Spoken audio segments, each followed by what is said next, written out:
Okay, let's take a look at replacing the ignition lock cylinder on this 2001 Dodge Intrepid.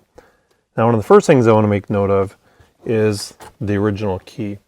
Now, this is a pretty flat key, indicating that there is no anti-theft or skim on this particular vehicle.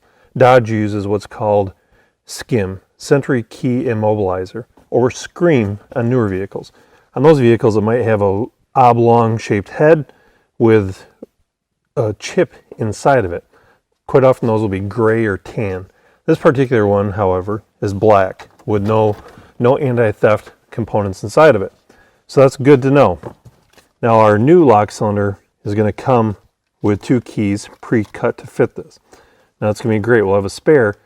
One issue is it might not work with the door locks. So the customer might want this original one, or we could go ahead and recode it, but it's up to the customer. In this particular case, we're going to install it here, save this key to be used in the door locks.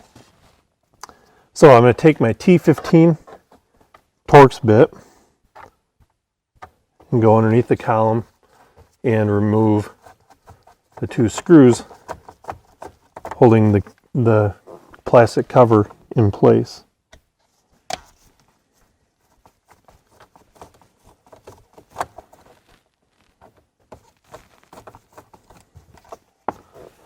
Now once I get those two loose, I'll do a little bit of prying to get apart the column covers. I use a small screwdriver or even a pick tool to pop it apart. Now once I get the top piece off, I can reposition here and move it over this lock cylinder. Now again, I'm going to have to put the original key in and we're going to turn it to the run position.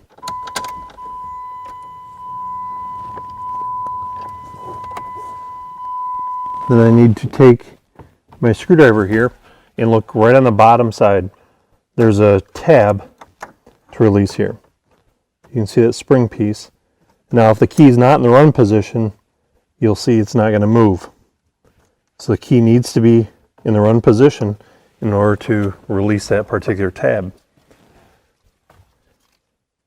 So now I will take my new lock cylinder, make sure it's in the run position, and line it up, pop it into place, turn it off, and away we go. Make sure that it turns on, off.